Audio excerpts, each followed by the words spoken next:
నమస్తే నేను మీ ఎంవి నాయుడు ఈరోజు విజయనగరం ప్రధాన చూద్దాం జాగ్రత్తలే కరోనాకు అడ్డుకట్టు ప్రజలకు అవగాహన కల్పిస్తున్న విజయనగరం ప్రధాన చూద్దాం దేశంలోని వివిధ ప్రాంతాల్లో మళ్ళీ కరోనా కేసులు నమోదవుతూ ఉన్నాయి దీంతో మహమ్మారిని ఎదుర్కొనేందుకు చర్యలు మొదలయ్యాయి పొరుగున ఉన్న విశాఖ జిల్లాలో నమోదైన కేసుతో విజయనగరం పార్వతీపురం మన్యం జిల్లాలో వైద్య ఆరోగ్య శాఖ యంత్రాంగం అప్రమత్తమైంది ఆదిలోనే అడ్డుకునేందుకు చర్యలు చేపట్టింది విజయనగరంలోని మహారాజా ప్రభుత్వ ఆసుపత్రిలో ఫీవర్ క్లినిక్ ఏర్పాటు చేశారు ఈ సీజన్లో జ్వరాలతో వచ్చే వారికి ప్రత్యేకంగా వైద్య పరీక్షలు చేయాలని నిర్ణయించారు అన్ని విభాగాల వైద్య నిపుణులతో అందుబాటులో ఉంచారు ర్యాపిడ్ పరీక్షలు చేసేందుకు కిట్లు పంపించాలని ప్రతిపాదనలు పెట్టారు 10 ఐసోలేషన్ మంచాలు ఏర్పాటు చేశారు సుమారు 200 ఆక్సిజన్ కాన్సంట్రేషన్లను బయటకు తీశారు ఐసీయూ వార్డులో 80 వరకు వెంటిలేటర్ల పనితీరు శుక్రవారం పరిశీలించారు ఉమ్మడి జిల్లాలో కలెక్టర్ అంబేద్కర్ శ్యాంప్రసాద్ వైద్య అధికారులతో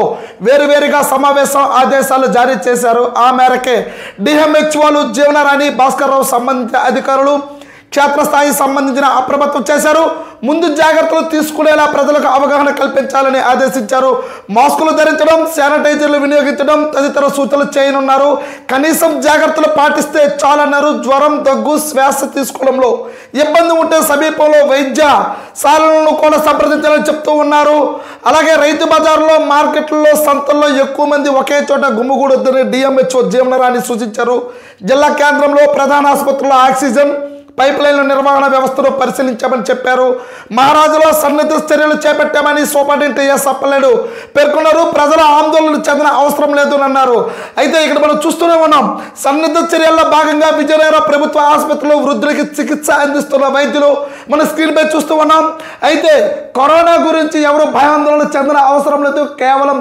జాగ్రత్తలు తీసుకుంటే చాలని వైద్య నిపుణులు చెప్తూ ఉన్నారు ఇప్పటికే వైజాగ్లో అయితే మాత్రం కరోనా రావడంతో అప్రమత్తమవుతుంది విజయనగరం ఉమ్మడి విజయనగరం జిల్లాలో వైద్య అధికారులు అందరూ కూడా కేవలం మీకు ఏమైనా సరే జ్వరం అనిపించినా దగ్గు అనిపించినా ఏమైనా సరే ఆరోగ్యపరమైన మీకు ఇబ్బందికరంగా ఉంటే వెంటనే వైద్య నిపుణుల దగ్గరికి వెళ్ళండి దానికి సంబంధించిన జాగ్రత్తలు జాగ్రత్తలు అన్ని కూడా సంబంధించినవన్నీ కూడా అప్రమత్తం అవుతున్నట్టుగా వైద్య నిపుణులు ఇక్కడ చెప్తూనే ఉన్నారు ఇప్పటికైతే మాత్రము కరోనా గురించి ఎవరు కూడా ఆందోళన చెందనవసరం లేదు తగు జాగ్రత్తలు తీసుకుంటే చాలు ఎందుకంటే ఇప్పటికే మనం చూసాం కరోనా వచ్చేసరికి ఒకేసారి వేరియంట్ వచ్చేసరికి చాలా వరకు కూడా మరణ మృదంగం చూసాము అయినా సరే అలాంటి ఒక విపత్కరమైన అలాంటి సమస్యనే మనం ఎదుర్కొన్నాం కాబట్టి ఇప్పుడు వస్తున్న కరోనాని ఎదుర్కోవడం ఒక పెద్ద సమస్య కాదు ఎందుకంటే మనం ఆల్రెడీ దీన్ని ఏ విధంగా మనం ఎదుర్కోవాలి దానిపై మనం దాడి చేస్తే దాన్ని ఎట్లా మనం రక్షించుకోవాలి తగు జాగ్రత్తలు ఏ విధంగా వేడి నీళ్ళు అవ్వచ్చు పసుపు అవ్వచ్చు వైద్య నిపుణుల దగ్గరికి వెళ్తే ఐసోలేషన్ దగ్గరికి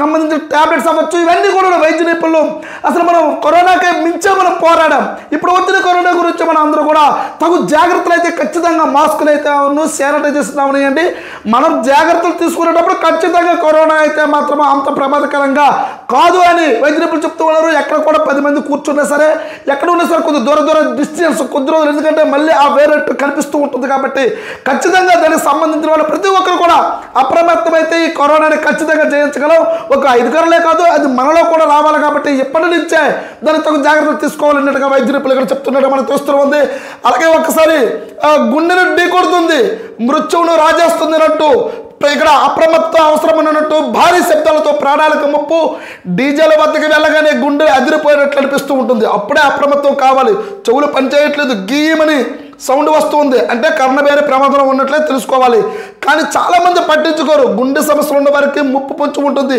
బాగా అలిసిపోయిన వారు ఒక్కసారిగా కుప్పకూలిపోతారు ఒక్కసారి ప్రాణాలు కోల్పోతారు భారీ శబ్దాలకు దూరంగా ఉంటే మంచిదని వైద్య నిపుణులు అజయ్ చెప్తూ ఉన్నారు మహారాజా ప్రభుత్వ ఆసుపత్రి పాలకొండ మండలం బాసూరికి చెందిన బంగారు నాయుడు ఈ నెల 15 వివాహ వేడుకలో పాల్గొన్నారు డీజే శబ్దాలు నడుమ అర్ధరాత్రి నృత్యం చేస్తుండగా ఒకసారిగా కుప్పకూలిపోయారు ఆసుపత్రిలో తరలించేటప్పటికీ ప్రాణం విడిచారు అధిక శబ్దం కారణంగా గుండె ఆగినట్లు వైద్యులు చెప్తూ ఉన్నారు ఇతనే కాదు చాలా మంది డీజే శబ్దాలకు ప్రాణాలు విడుస్తూ ఉన్నారు కొందరు ఉద్రేక సమస్యలు ఉన్న వారు అస్వస్థతకు గురవుతూ ఉన్నారు ఇటీవల కాలంలో ఎక్కడ ఏ పండుగ జరిగినా శుభకార్యం నిర్వహించినా సౌండ్ బాక్సులు దద్దరిల్లిపోతూ ఉన్నాయి కుర్రకారు సైతం సరదా కోసం నృత్యాలు చేస్తూ ఉన్నారు ఇక్కడే ముప్పు పంచి ఉందని తెలియట్లేదు.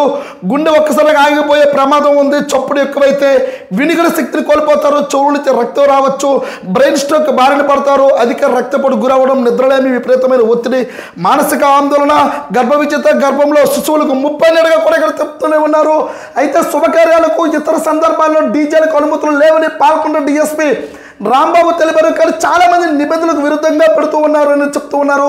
సంబంధించిన యజమానులకు అవగాహన కల్పించామన్నారు. ఆటోలు, ఇతర వాహనాలు ఉన్న బాక్సులు సైతం తొలగిస్తున్నామని విజయనగరం ట్రాఫిక్ సిఐ ఇక్కడ సూర్యనాయుడు కూడా చెప్తూ ఉన్నారు. అయితే గుండెను ఢీ కొడుతుంది, మృత్యువును రాజేస్తుంది. నిజమే, ఈ డీజిల్ అనేది ఒకప్పుడు మన పెళ్ళిళ్ళు కానీ శుభకార్యాలు జరిగితే ఒక పచ్చని వాతావరణంలో, ఒక పండుగ వాతావరణంలో 10 మంది కూడా చెప్పుకొని అక్కడ అరటి యొక్క ఒక పళ్ళు కట్టుకొని తర్వాత కొబ్బరి దీనితోని ఒక కూల్మైన వాతావరణం అనేది పూర్వమైతే చూసాం. కానీ ఇప్పుడైతే మాత్రము చిందై మందై డీజే పెట్టు తర్వాత ఇది ప్రాణాంతకం అవుతుందనే విషయాన్ని ఎందుకు లక్షల కోట్ల రూపాయలు ఈ డీజిల్కి వెచ్చించేసి తాగిన తర్వాత మద్యం సేవించిన తర్వాత ఊగి ఊగి ఊగి ఊగి ఒకేసారి అలాగే బయట వాళ్ళు కూడా వెళ్తూ ఉన్నప్పుడు చిన్నపిల్లలు అర్ధరాత్రి పూట చాలా భయాందోళన చెందుతూ ఉంటారు. పాపం వాళ్ళు అర్ధరాత్రి పూట ఈ డీజే సౌండ్లు ఒకేసారి గిబేల్ వినడం కానీ దానికి సంబంధించిన వాళ్ళు చిన్నపిల్లలు అయితే మాత్రం రాత్రిపూట గర్భిణీలు కానీ అలాగే చాలా వృద్ధులు ఇవందరూ కూడా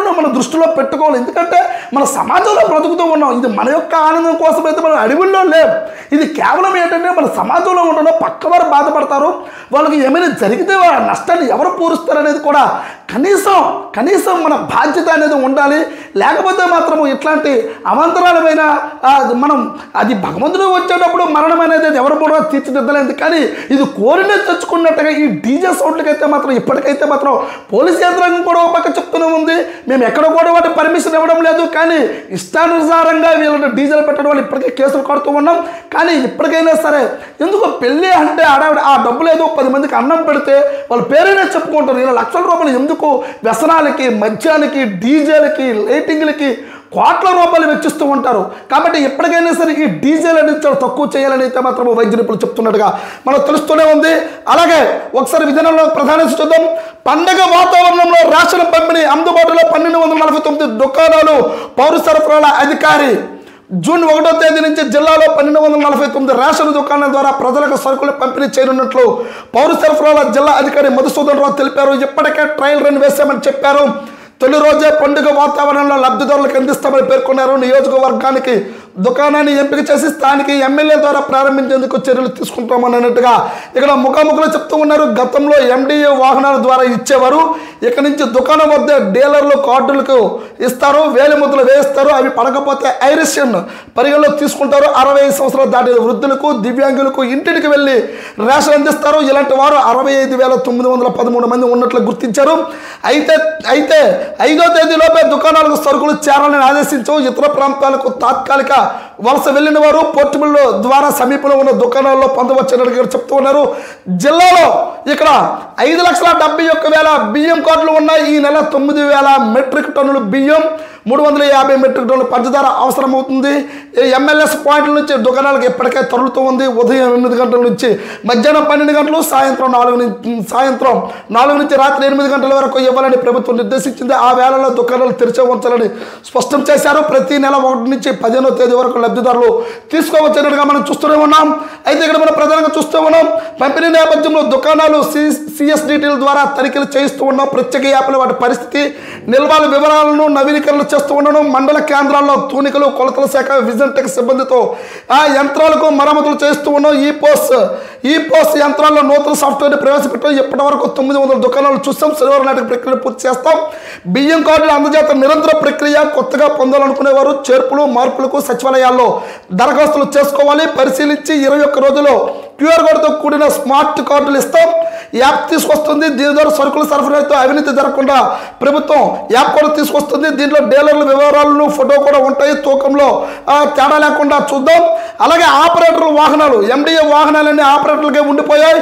ఇంతవరకు జీతంతో అదనంగా వచ్చే సొమ్మును వాయిదాల రూపంలో బ్యాంకులకు కట్టేవారు. ఇక నుంచే అవసరం ఉండదు.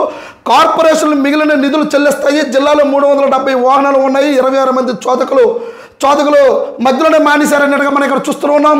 అయితే పండగ వాతావరణంలో రేషన్ పంపిణీ కూటమి ప్రభుత్వం వచ్చిన తర్వాత ఇదొక మళ్ళా గత తెలుగుదేశం ప్రభుత్వంలో ఏ విధంగా అయితే తీసుకుందో మళ్ళీ అదే కార్యక్రమాన్ని తీసుకువచ్చారు.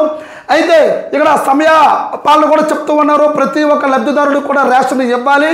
రేషన్ అయినది అయితే మాత్రం ఉదయం 6 నుండి 12 వరకు ఇవ్వాలి. తర్వాత 4 నుండి రాత్రి 8 వరకు ఉండాలి. ప్రతి దుకాణాలు తనిఖీ చేస్తాం. లబ్ధిదారుడికి ఇబ్బంది పెడితే మాత్రం రేషన్ డీలర్లకు అయితే మాత్రం చాలా సీరియస్ వార్నింగ్ ఇస్తూ ఉన్నట్టుగా అధికారులు చెప్తూనే ఉన్నారు. అలాగే కొంతమందికి అయితే ఐసోలేషన్ ద్వారానే ఇవ్వాలి. లేకపోతే ఏదైనా సరే లబ్ధిదారుడికి ఇబ్బంది పెట్టే ప్రక్రియ మాత్రం డీలర్లు మాత్రం చేయవాటం చూపిస్తే మాత్రం ఖచ్చితంగా వాళ్ళని కటకటాల పాలు కూడా చేస్తామన్నట్టుగా తెలుస్తూనే ఉంది. ఇక్కడ ఈ ప్రధాన విషయం మనం చూసాం. అలాగే ఒకసారి విజయనగరంలో ప్రధాన విషయం చూద్దాం. చిన్నపాటి వర్షానికి విజయనగరం జిల్లా కేంద్రం ముంపు బారిన పడుతూ ఉంది. ముంపులో నగరపాలిక పరిధిలోని పలు ప్రాంతాల్లో శుక్రవారం కురిసిన వర్షానికి లోతట్టు ప్రాంతాలన్నీ జలమయ్యాయి. ప్రధాన ప్రాంతాలతో పాటు రోడ్లు ముఖ్య కూడల్లో పెద్ద ఎత్తున నీరు చేరింది. వ్యాపార ప్రాంతంగా పేరుగాంచిన సిటీ స్టాండ్లో అద్దాన కాలువల వ్యవస్థ కారణంగా వర్షపు నీటితో కలిసి మురుగు ఇలా రోడ్డు ఎక్కినట్టుగా మనం చూస్తూనే ఉన్నాం. సిటీ స్టాండ్ ధరలో మోకాళ్ళతో చేరి వర్షపు నీరు మురుగు మనం ఒకసారి చూస్తూ ఉన్నాం.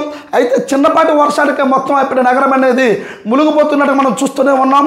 అయితే చిన్నపాటి వర్షాలకే వస్తే రేపు వస్తున్న భారీ వర్షాలకైతే మాత్రము ప్రజలు ఏ లోతులో ఉన్నాయో, ఎక్కడ నీరు ఉందో, ఏ విధంగా ఉందో ఖచ్చితంగా అప్రమత్తం అవ్వాల్సిన అవసరం అయితే ఉంది. చూస్తూ ఉండండి ఎంఈ న్యూస్. నేను మీ ఎంఈ నాయుడు.